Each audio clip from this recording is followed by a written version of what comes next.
Salam Harkam Tipmas. Bertemu lagi dengan saya dalam podcast Bimas On Air. Kali ini kita akan mengenal dunia Satpam atau Satuan Pengamanan atau lebih dikenal dengan security. Hadir bersama saya penuh kehormatan. Beliau adalah Brigjen Pol Edi Murbowo SIK MSI, menjabat sebagai Direktur Pembinaan Potensi Masyarakat atau Dirbinpotmas Korbimas Baharkam Polri.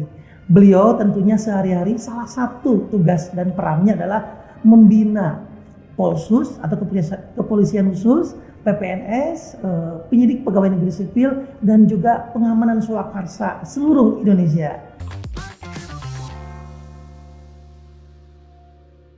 Mohon izin Jenderal, apa kabar? Alhamdulillah baik. Siap, sehat Jenderal ya. Terima kasih atas kehadirannya, dan ini penuh kehormatan bagi kami bisa menghadirkan sosok yang selama ini kami jadwalkan untuk bisa hadir dan memberikan pencerahan kepada kami, khususnya masalah dunia Satpam, karena masih banyak orang atau pihak yang bertanya terkait hal itu.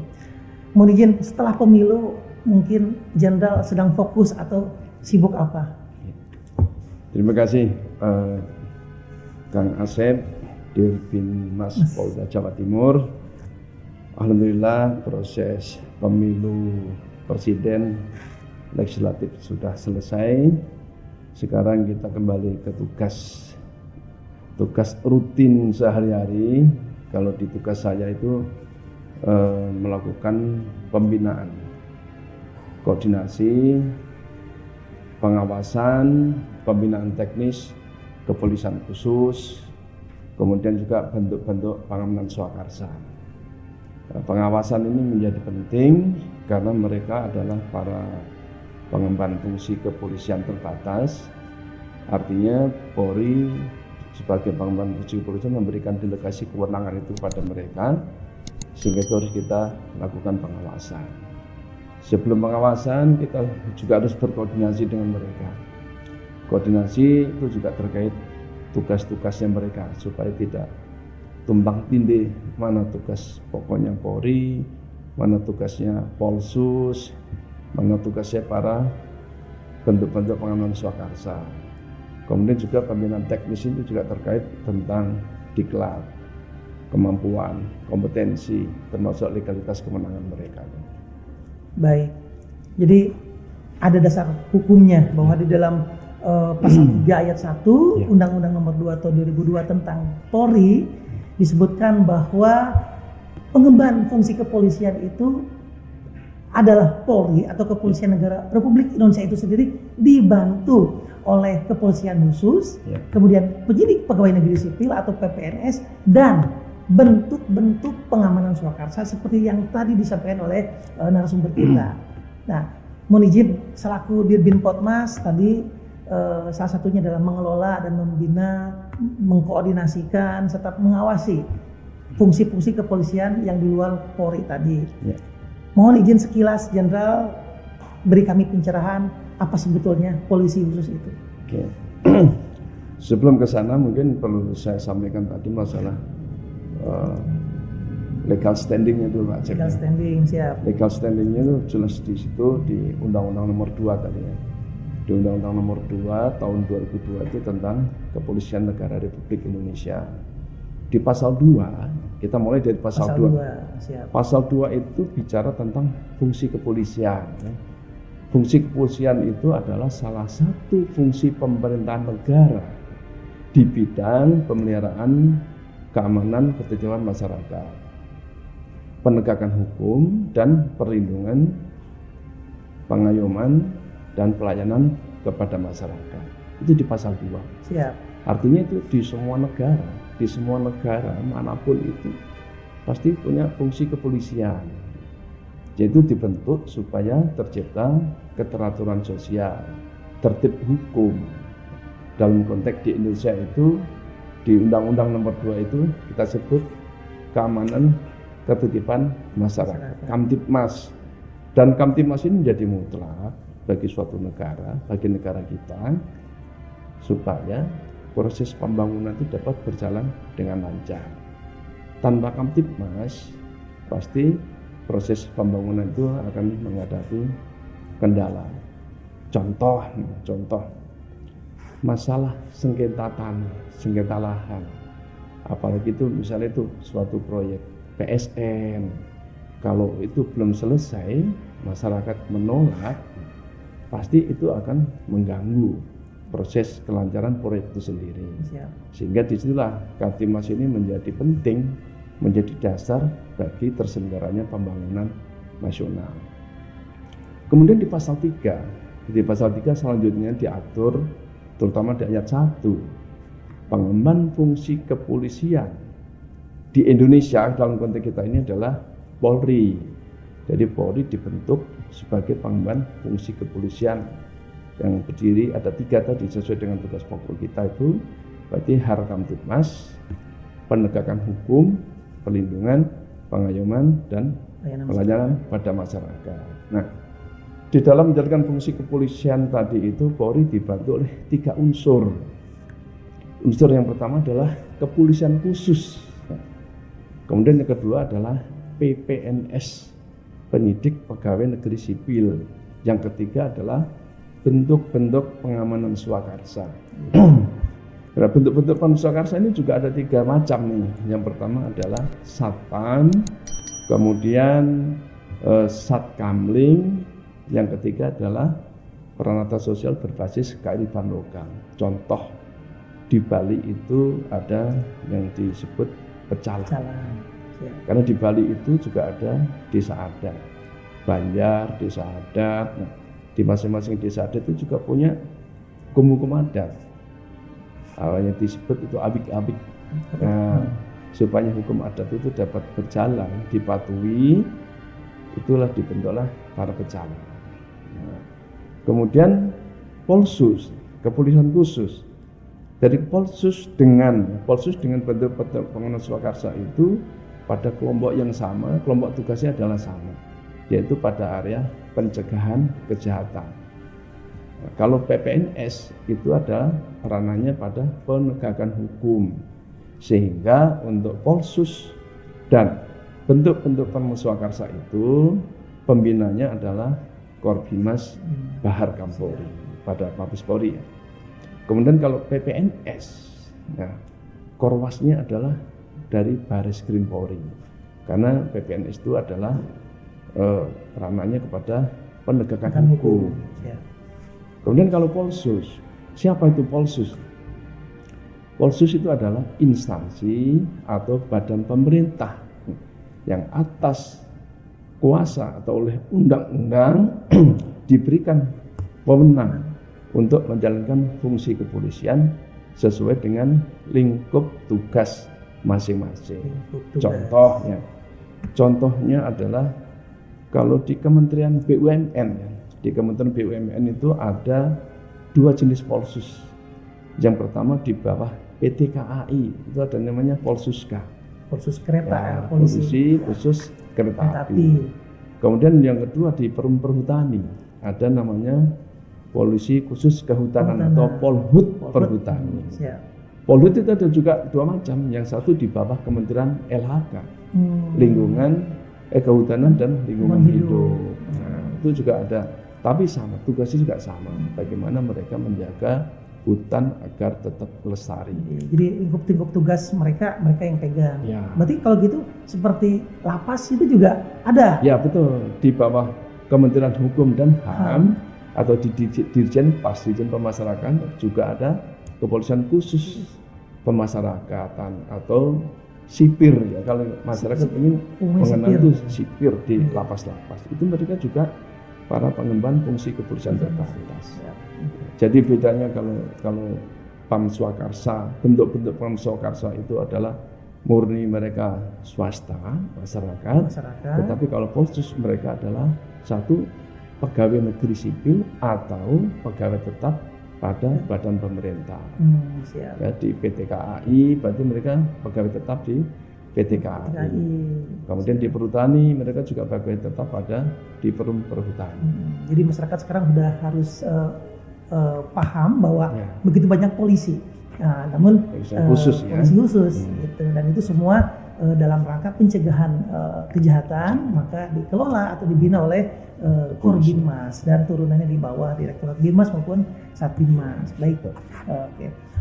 Sementara PPNS sendiri itu langsung dibina dan dikoordinasikan dan diawasi oleh rekan-rekan dari Bareskrim karena ranahnya penegakan hukum. Jadi tambah informasi general buat masyarakat bahwa rupanya polisi itu banyak macamnya, tidak hanya Polri. Ya, mereka walaupun bukan polisi sebetulnya, mereka itu adalah para pegawai negeri sipil di bawah kementerian, tetapi atas perintah undang-undang. Atas perintah undang-undang. Atas kuasa undang-undang atau atas perintah undang-undang mereka diberikan wewenang terbatas ya menjalankan fungsi kepolisian di lingkungan tugas. Legal standing tadi jelas ya di pasal 3 Undang-Undang Nomor 2. Siap. Kemudian yang di kementerian itu juga diatur di undang-undang yang mengatur kementerian tadi. Misalnya di Kementerian Kehutanan dan Lingkungan Hidup atau Lingkungan Hidup dan Kehutanan LHK itu ada di Undang-Undang 41 tahun 99. Itu kan tentang kehutanan. Siap. Ada salah satu pasal di sana yang mengatur bahwa Kementerian Kehutanan, Lingkungan Hidup dan Kehutanan itu diberikan kewenangan menjalankan fungsi kepolisian. Jadi nyambungnya jadi sinkron di situ. Ya.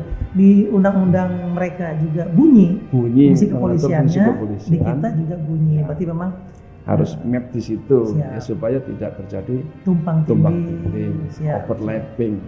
Sehingga pembina fungsi teknis kepolisian kan, pembina fungsi teknis kepolisian adalah kompetensi dan legalitas kewenangan kepolisian itu dari Polri diberikan kepada para anggota Polsus di kementerian tadi. Tapi kalau pembinaan operasionalnya tetap berada di bawah kementerian operasionalnya mereka. Operasionalnya ya. Termasuk supaya nggak salah paham nih ya.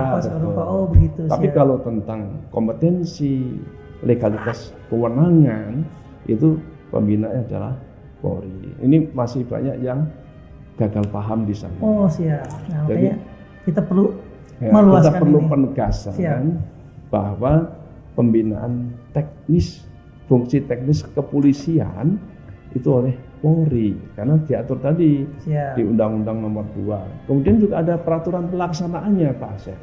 Peraturan. Nah, itu di peraturannya itu ada di PP atau Peraturan Pemerintah Nomor 43 Tahun 2012. Itu tentang tata cara koordinasi, pengawasan, pembinaan teknis kepolisian khusus PPNS dan bentuk-bentuk pengamanan swakarsa. Semua diatur di sana. Kemudian masih di Undang-Undang Nomor 2 lagi, itu di pasal 14. Pasal 14 itu bicara tentang tugas. Nah, Polri bertugas melakukan koordinasi pengawasan pembinaan teknis kepada 3 unsur tadi itu. Nah, kemudian detailnya diatur di peraturan pemerintah. Nah, kemudian di pasal 15 ayat 2 diatur lagi tentang wewenang Polri. Polri berwenang menerbitkan surat izin operasional BUJP atau Badan Usaha Jasa Pengamanan. Itu di pasal 15 ayat 2 huruf F. Nah, berarti menerbitkan sekaligus mengawasi. Kembali lagi kenapa mengawasi? Karena mereka Badan Usaha Jasa Pengamanan termasuk satpamnya itu adalah para penerima delegasi kewenangan kepolisian tadi. Ya. Jangan sampai delegasi kewenangan ini disalahgunakan. Atau mungkin dia karena tidak paham sehingga dia melakukan kegiatan-kegiatan overlap dengan tugas-tugas Polri. Nah, di situ diatur supaya tertib juga antara Polri sebagai pembina, kemudian para Polsus, bentuk-bentuk Pamswakarsa selaku penerima delegasi kewenangan itu dia harus paham benar.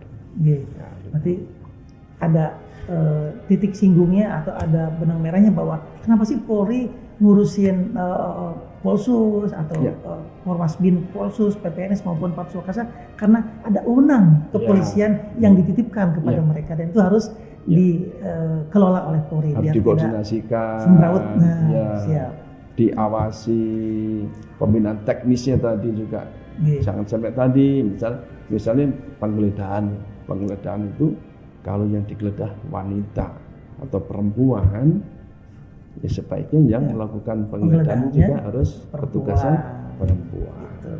Jangan sampai PPNS lupa dan tidak tahu hanya kualitas penegakan hukum kita mendapat termasuk yang hal-hal seperti itu juga harus kita berikan kemampuan itu, pengetahuan, keterampilan itu kepada para pengemban fungsi kepolisian terbatas. Berarti ada standar kompetensi dan juga Ada, betul. pengawasan dari kita. Benar, di sana. benar. Semua ada. Jadi dari undang-undang ada pasal 3, pasal Sampai peraturan teknisnya sampai peraturan semua diatur. teknisnya. Ya, itulah tugasnya di Mabes Polri seperti Oke, itu. siap. Jadi agar semuanya tertib harus ada aturan. Aturan dibuat bukan untuk dilanggar, tapi memang untuk ditertibkan.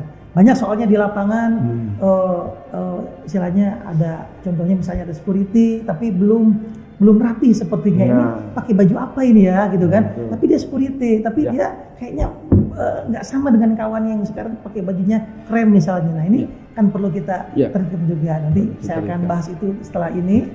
Kemudian Jenderal mohon izin untuk Pam Swakarsa sendiri. Nah kita akan lebih fokus hari ini kita bicara Pam Swakarsa.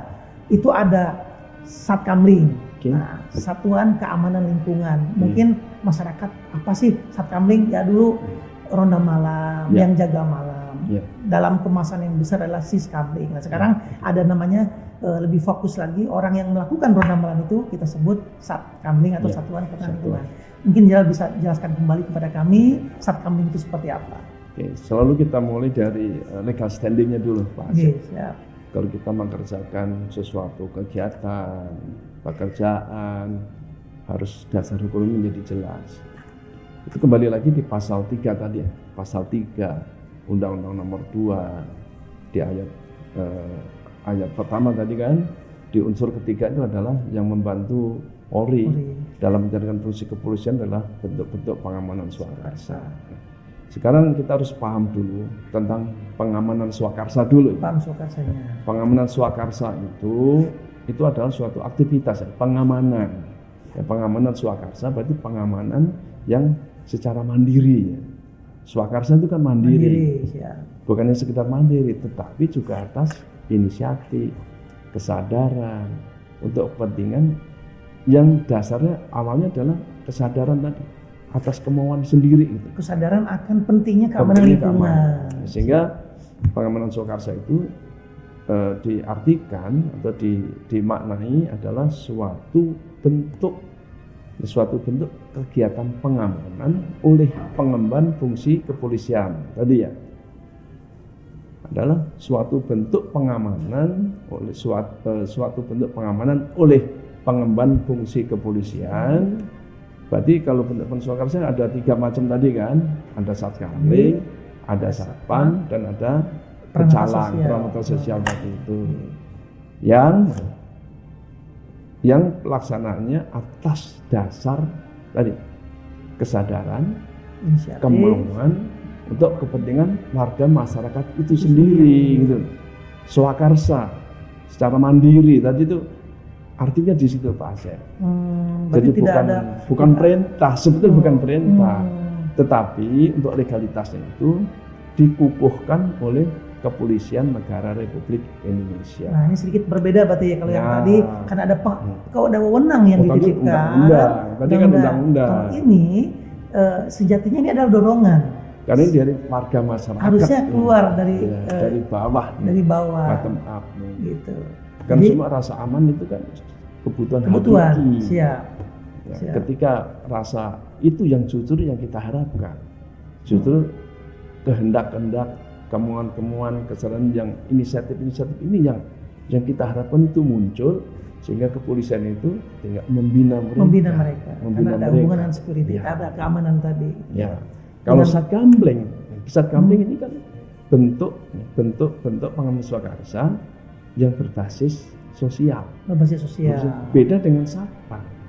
Kalau Satpam kan profesi sekarang Pak. Oh begitu. Ya, kalau Satpam itu profesi, kalau Satkamling itu adalah sosial basisnya. Sehingga tata kelolanya juga berbeda gitu kan. Kalau Satkamling itu tata kelolanya oleh Pak Kepala Desa, Pak Lurah, Pak RW secara struktural itu ya mereka mengelola kegiatan itu. Karena kan tadi bottom up dari warga masyarakat, kemauan, kesadaran untuk kepentingan mereka. Nah disitulah Pak Ketua RW, Ketua RT mengelola sebagai organisasinya Satkamling, Satuan Keamanan Lingkungan. Itu bisa tergantung bagaimana kepadatan wilayah dan tingkat kerawanan. Oleh mereka bagaimana itu dibahas. Misalnya contoh di salah suatu desa di RW tertentu, di sana nih sering terjadi kasus-kasus pencurian. Misalnya pencurian burung, sepeda yang ditaruh di halaman depan, dia juga sandal-sandal. Kalau di kampung-kampung pasti masalah seperti itu. Nah, warga yang sering merasa dirugikan itu bisa berembuk nih Pak Asep.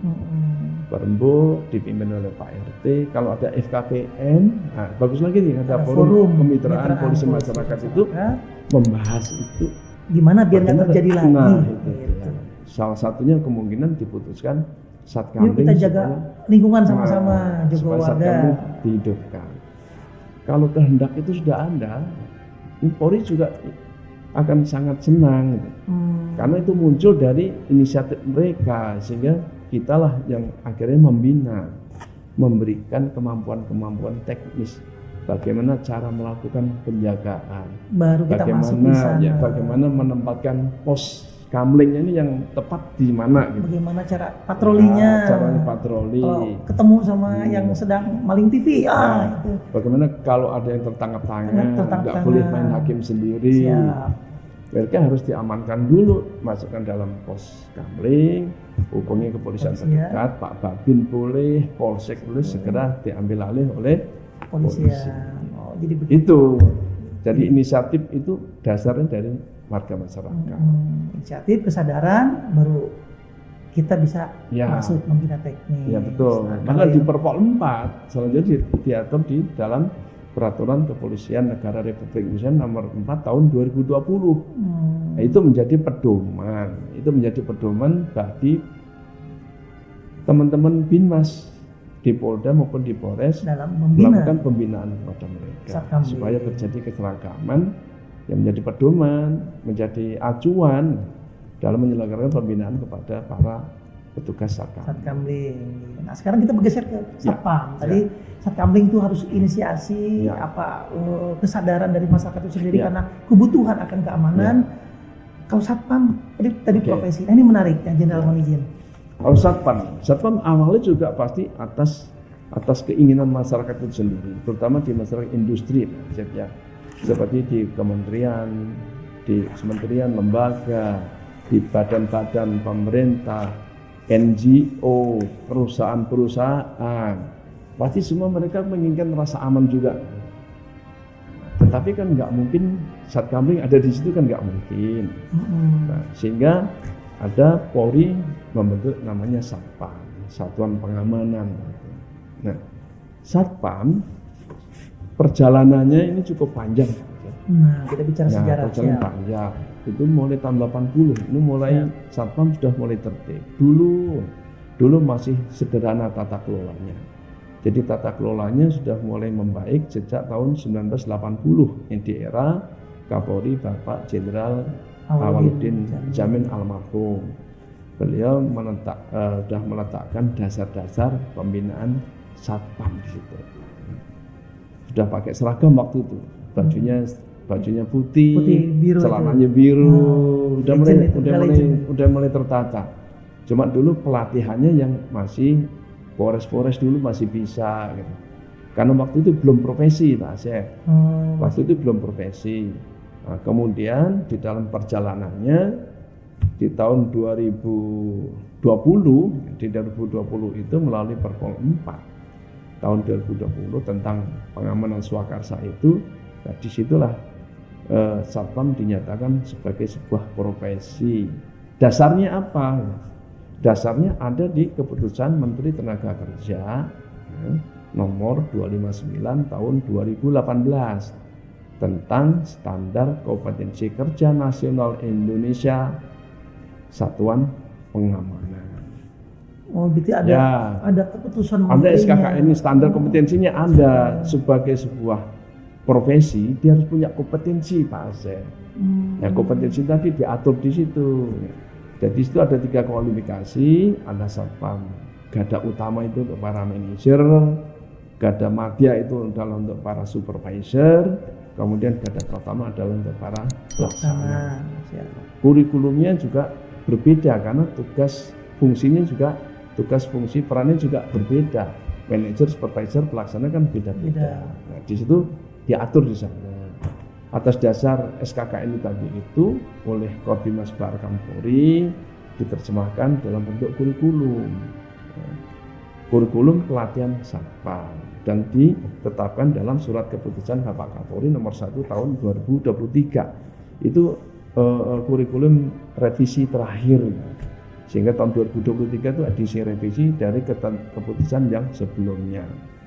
Itu tadi mendasari Kepmenaker nomor 259 tahun 2018. Nah, sebagai sebuah profesi tadi kan harus punya kompetensi. Ya, kompetensinya tadi berarti kan dia harus punya, ada SKKN-nya, kemudian ada kurikulum pelatihannya, ada instrukturnya. Instruktur Polri yang menyiapkan instrukturnya. Nah, di kurikulum juga diatur tentang silabusnya, Pak Asep. Di situ ada bahan ajarnya, ya. Kemudian ada pokok bahasan, subpokok bahasan, tentunya sesuai dengan tugas pokok, fungsi, peran Satpam itu di tempat kerja. Dasarnya SKKN tadi itu. Jadi detail ya. Detail di situ. A sampai Z-nya, bagaimananya. Jadi dia tidak hanya sekedar pakai baju, terus jaga di depan, itu Satpam, tidak. Itu zaman tahun 80-an. Ya, itu baju lain lagi dengan kompetensi lain kan. Lagi. Baju lain dengan kompetensi. Kalau kompetensi tadi, supaya kompetensi itu bisa terbentuk, berarti harus melalui diklat. Nah, diklatnya itu oleh Polri. Satu oleh Polri. Polri di mana? Di SPN Polda. Kemudian kalau SPN kita kewalahan tidak bisa melayani, diberikan juga delegasi kepada Badan Usaha Jasa Pengamanan. Badan Usaha Jasa Pengamanan. BUJP yang memiliki surat izin operasional Diklat Satpam. Diklat. Ya. Jadi Badan Usaha itu harus punya surat izin operasional. Bidang diklat. Kalau dia CEO-nya bukan diklat, nggak boleh menyelenggarakan diklat. Seandainya ada dia begitu, berarti ya, bisa dong kami harus ditertibkan. Polisi mentertibkan, nggak boleh terbitkan dulu CEO-nya. Karena surat izin operasionalmu untuk guarding misalnya, atau untuk penyedia satwa keamanan kan beda. Untuk diklat. Gitu. Ya, itu di situ Pak Asya. Nah, kemudian tadi ya setelah melalui diklat sehingga terbentuklah kompetensi. Nah, setelah diklat tadi itu kemudian untuk bukti bahwa dia telah mengikuti diklat, dia diberikan ijazah. Dan legalitas kewenangan jangan salah Pak Asya. Karena proses pembentukan Satpam kan mulai dari rekrut ya. Siap. Kalau kita bicara tentang pembentukan Satpam itu mulai dari rekrut, kemudian pelatihan dan pengukuhan. Pengukuhan apa? Pengukuhan sebagai pengemban fungsi kepolisian terbatas. Buktinya apa? Legalitasnya apa? KTA tadi itu. KTA Satpam itu bukan pengganti KTP. Tetapi itu adalah legalitas kewenangan. Karena KTA itu yang terbitkan atau yang mengeluarkan adalah Polri. Yang tadi dititipkan itu kewenangan polisi. Di situ udah dari isinya kan kelihatan Pak Asep. Ada kopnya dari kepolisian, ada pejabat Polri yang bertanda tangan, dan ada orang yang diberi delegasi kewenangan. Identitasnya ada. Harus sesuai orang itu. KTA itu harus melekat kepada orang yang diberikan kewenangan. Itu. Si Ahmad diberikannya untuk Ahmad, bukan untuk yang lain. Pegang sendiri. Nggak boleh itu dialihkan untuk orangnya, nggak bisa. Nah itu ketika dia melakukan penjagaan patroli atau apalagi memberhentikan orang, harus dia bisa menunjukkan legalitas kewenangan. Karena yang boleh itu harusnya kan polisi. Memberhentikan. Tapi kok dia boleh? Karena dia menerima delegasi tadi. Supaya nggak salah, dia harus didiklat. Supaya nggak disimpangkan, harus diawasi gitu. Paketnya lengkap itu Mas. Dan itu tidak bisa setelah lulus atau katanya udah lepas, nggak bisa. Nggak bisa. Harus terus 24 jam terus. Begitu. Dan itulah salah satu tugas Polri dalam membina, mengawasi, bentuk-bentuk pramuka. Dalam ini Satpam tadi kan dia profesi. Nah, kemudian untuk pengakuan atas kompetensinya dia, ada uji kompetensinya Pak. Ada uji kompetensi. Ada sertifikasi. Di Indonesia itu sudah ada 4 LSP ya, ada lembaga sertifikasi profesi Satpam. Sudah ada 4. Yaitu pasti mereka semua menerima lisensi dari BNSP. Nah, yang pertama itu ada di LSP Polri. LSP Polri. Ya, kemudian ada LSP PP Polri. LSP PP Polri. Ya, kemudian ada LSP Abu Dhabi. Oh. Ya, yang terakhir jadi LSP Pamtara. LSP apa? Pamtara, Pengamanan Nusantara. Baik. Ya, semua itu awalnya mendapatkan rekomendasi dari Polri. Atas rekomendasi itu BNSP memberikan lisensi.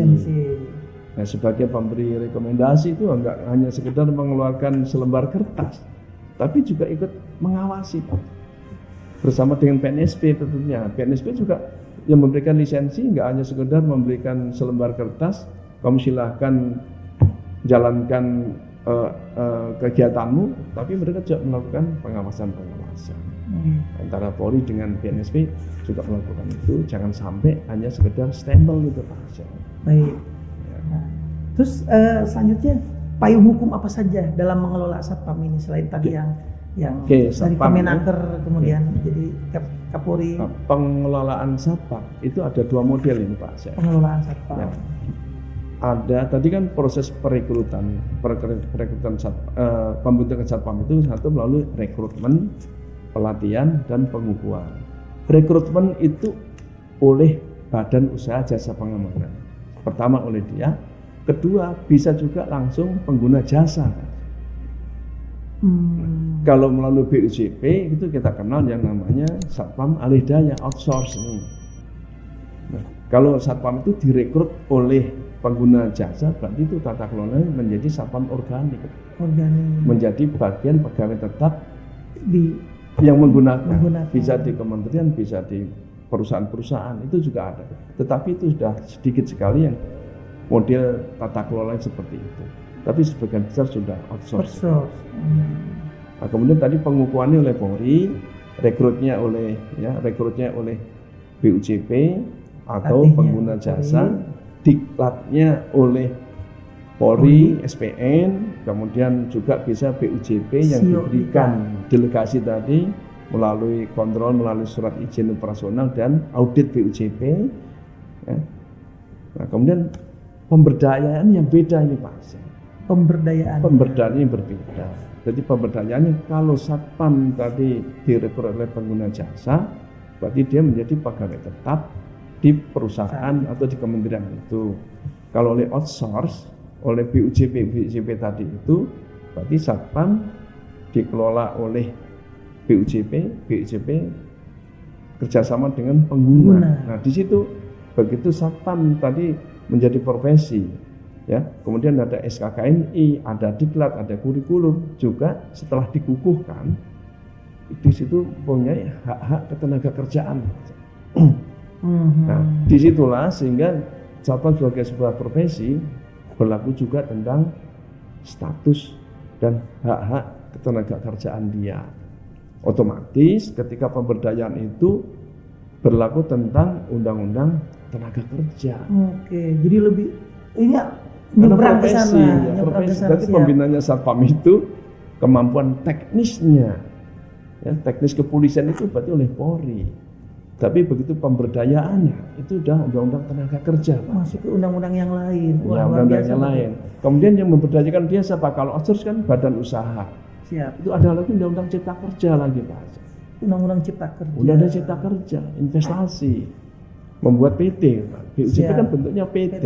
Nah, berarti ketika mendirikan PT itu, berarti dengan Kementerian Investasi, BKPM. Nah, kemudian Polri ada di sana.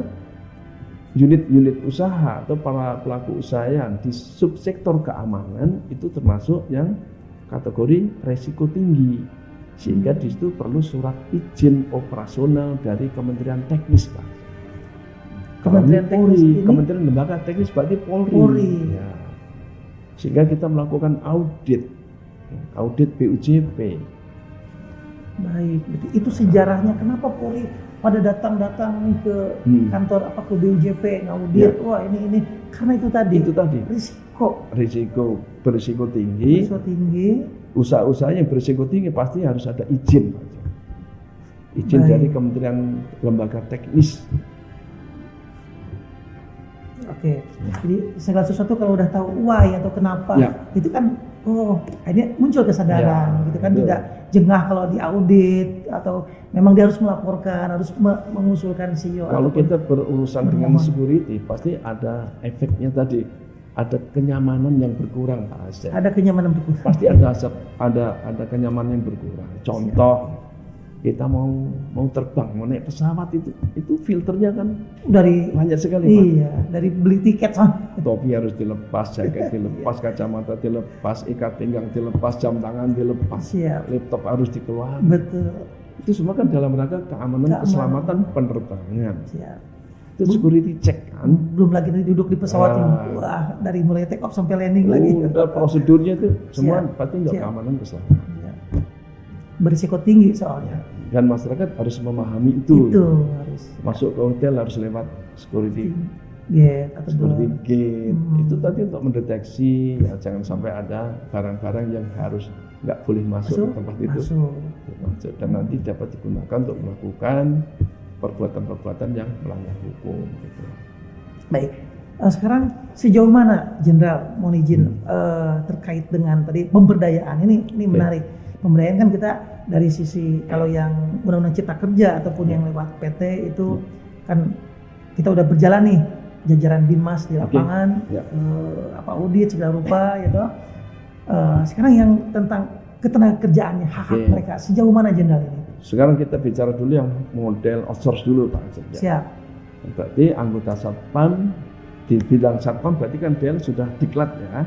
Ya. Berarti ada pemuda, misalnya ada pemuda dulu lulusan SMA atau lulusan perguruan tinggi, kemudian direkrut menjadi Satpam, ikut rekrutmen, dilatih, dikukuhkan, diberdayakan oleh BUJP itu harus melalui kontrak kerja. Kontrak kerja. Ya, perjanjian kerja waktu tertentu PKWT itu ada di Undang-Undang Tenaga Kerja.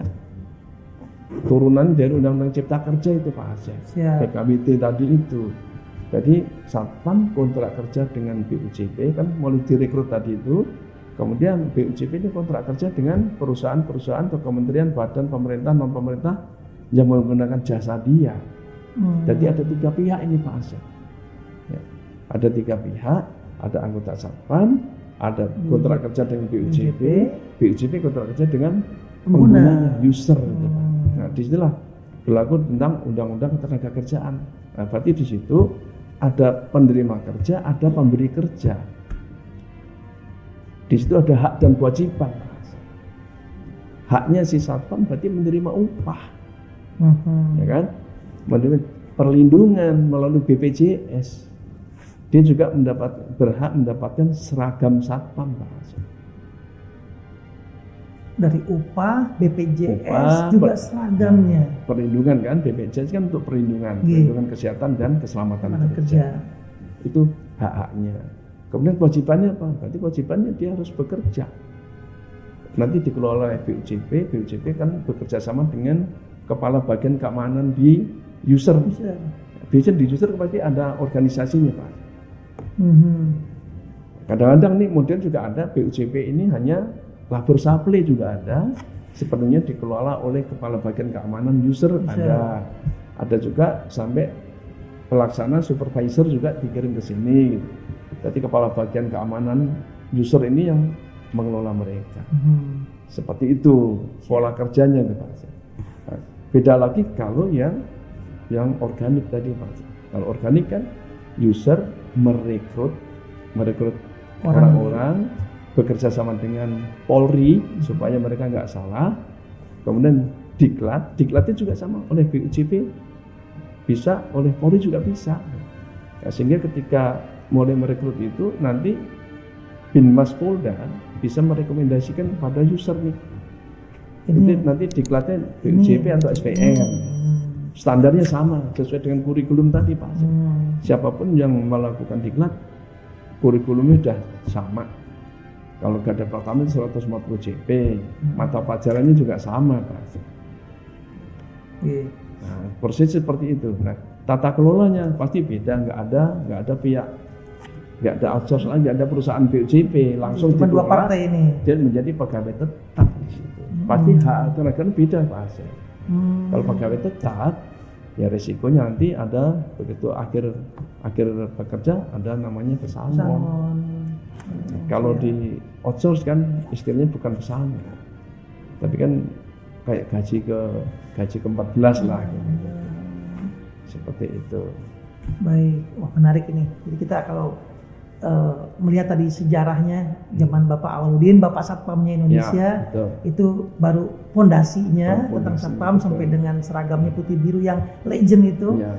Kemudian sekarang sudah luar biasa kita masuk ke dunia pemuliaan profesi Pemuliaan. Satpam. Ini luar biasa. Sebenarnya kalau rekan-rekan Satpam yang sudah dilantik atau dikukuhkan dan sudah punya wewenang itu seharusnya bangga karena sekarang Polri dan juga Kementerian Tenaga Kerja dan pihak-pihak lain terkait sedang berupaya untuk memuliakan profesi rekan-rekan Satpam semua.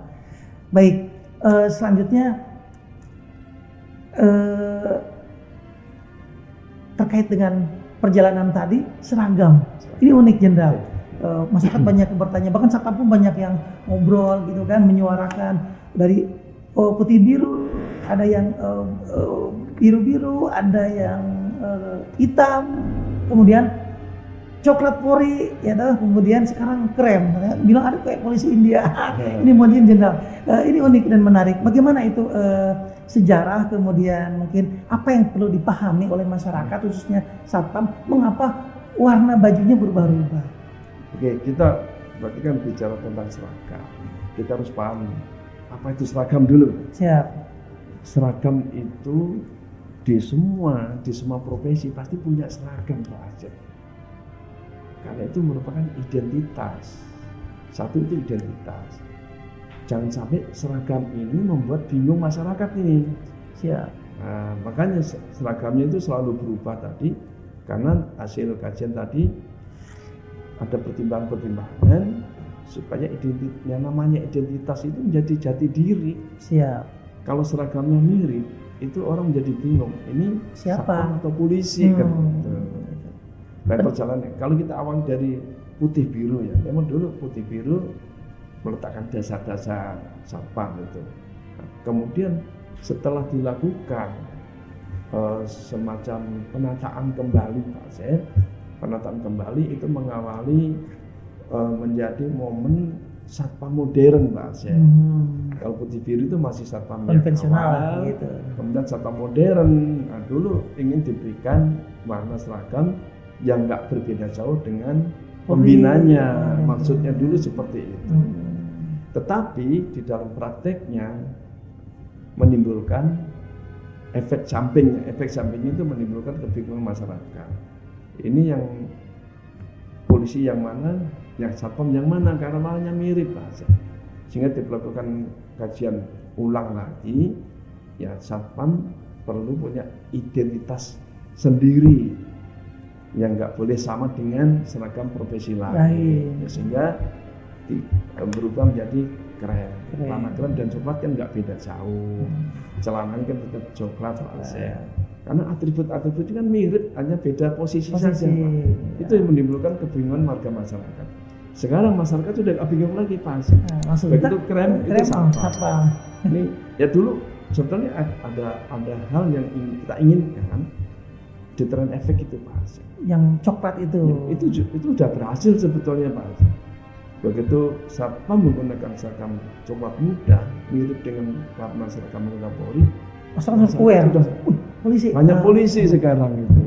Itu kan efektif untuk deteran efek itu sangat betul. efektif. Level pertama lah penggunaan kekuatan Polri, lihat dari wah polisi di mana-mana. Jadi rasa aman juga. Menghilangkan niat buruk orang. Betul. Orang dari rumah punya niat buruk, begitu ketemu lihat coklat, nggak jadi nggak kan jadi. Itu salah satu tujuan. Positifnya sebetulnya di situ. Tetapi yang negatif tadi kebingungan. Bingung.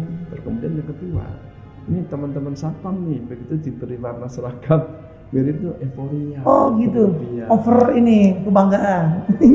Banyak yang mirip-mirip. Nah, karena melebihi. barangkali dulu pengen jadi anggota Polri nggak kesampaian. Cita-cita dan kebanggaan. Akhirnya.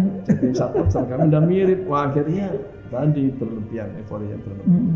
Jadi korban tukang jahit. Ya. Tukang jahit Di dibuat. satu sisi dengan warna mirip kalau dia melakukan kebaikan-kebaikan, ini akan kebawa nih. Nggak ada masalah. Tapi begitu dia melakukan keburukan-keburukan, Kena juga semua. kena efek negatifnya. Itu Dan memang yang jelas identitas Pak. Satpam perlu punya identitas tersendiri. tersendiri. Karena dia profesi tadi. Profesi, jangan sampai tadi membingungkan. Siap. Kan kita ada profesi lain yang rebutan warna seragam kan ada Pak. Oke, Ya, kan udah paham kan? Yang Betul. kementerian ini, Nah. kemudian di angkatan ini Iya. kan sama nih. Iya. Betul. Oh, itu makanya harus ada hak cipta lah ya. Ya. Harus ada ini itu harus Betul. luar biasa ini tentang seragam saja karena profesi. Inilah salah satu upaya pemuliaan ya Ya profesi. karena seragam itu juga menjadi kebanggaan. Yang menggunakan itu bangga, Siap. overconfident Siap. dengan seragam ini. Saya menjadi semakin percaya diri menjalankan profesi Siap, saya. siap. Tujuan membuat seragam itu seperti itu. Siap. Jati diri, overconfident, kemudian juga tadi kebanggaan tadi itu. Nah, kemudian untuk membangun pemulihan itu bukan hanya kompetensi, bukan hanya seragam, tapi juga masalah upahnya itu. Upah, Pak. betul. Nah, Berarti- kita selaku pembina, Polri selaku pembina itu sudah berkoordinasi dengan para asosiasi, Pak Sep. Ada asosiasi profesi satpam, APSI ya. APSI, Itu Asosiasi Profesi Satpam. Profesi Satpam. Ada juga Abu Japi, Asosiasi Badan Usaha Jasa Pengamanan. Kemudian juga bekerja sama, berkoordinasi dengan Kemenaker. Menaker. Bagaimana membuat susu satpam, Pak. Susu satpam. Nah. Menarik nih. Ya, susu satpam itu skala struktur upah. Skala struktur upah. Semua profesi itu pasti punya skala struktur upah masing-masing. Siap. Nah, itulah yang masih diperjuangkan oleh teman-teman di asosiasi. APSI, Abu Japi Ya. dengan Kemenaker. Dan Kemenaker. Polri di sana Polri juga.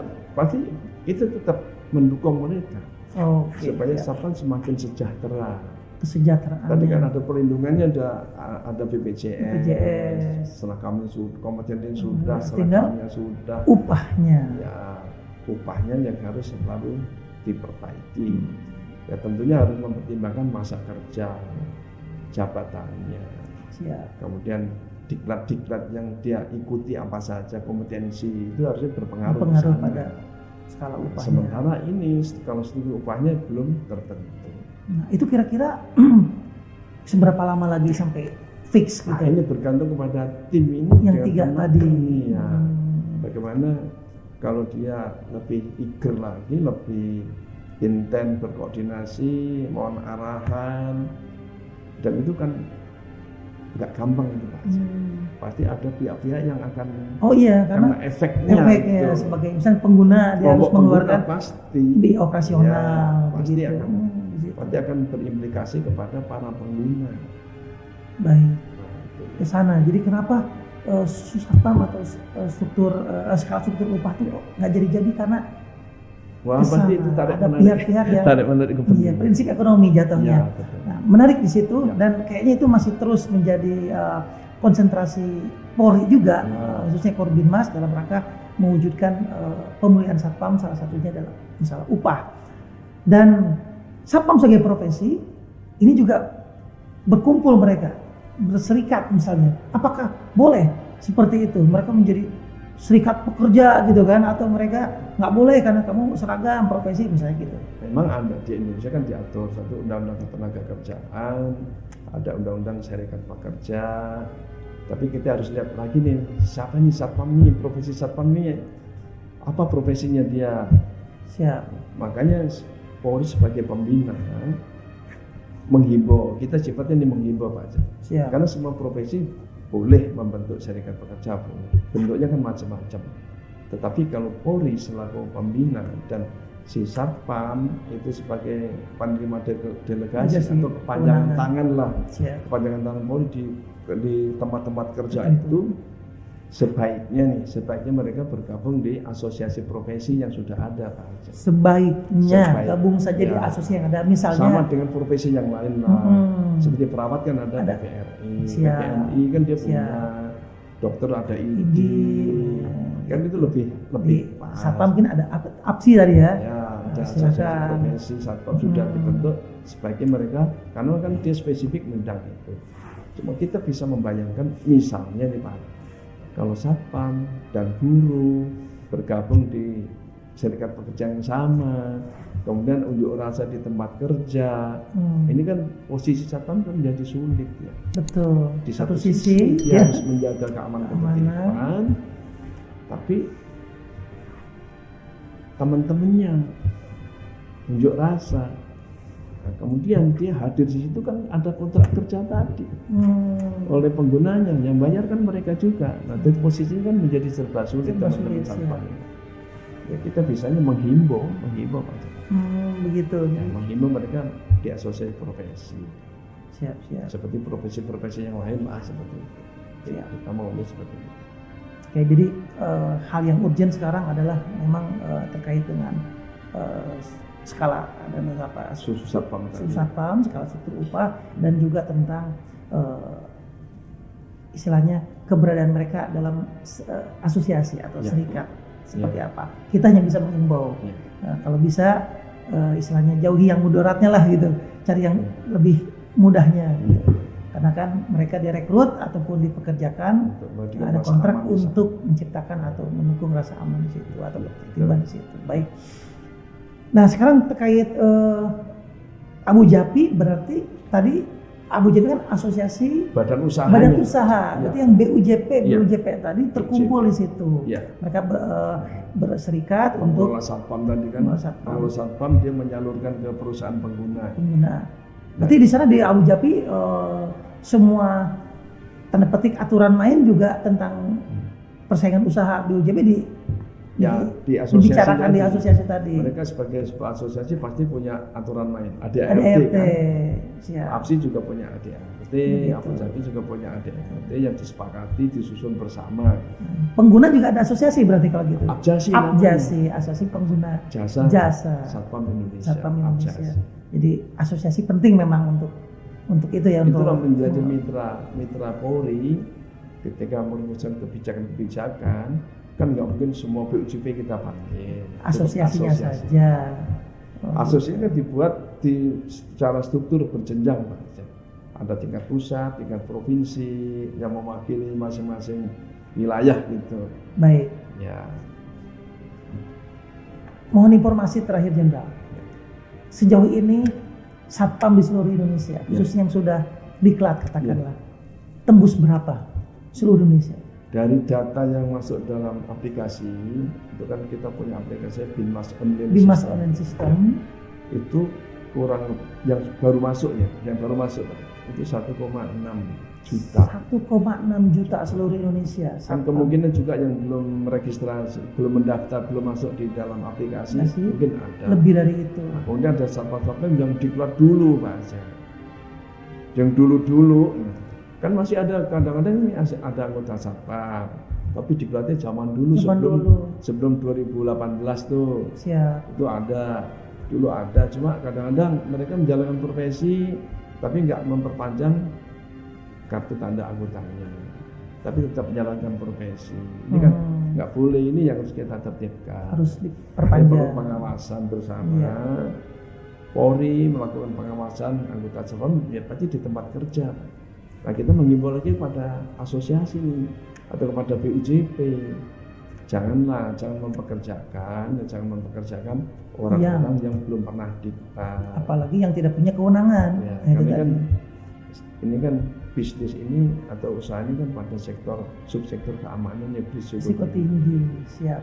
Jangan sampai user juga merasa dirugikan. Polri pemberi delegasi juga bisa dirugikan kalau terjadi sesuatu bisa disalahkan disalahgunakan tadi.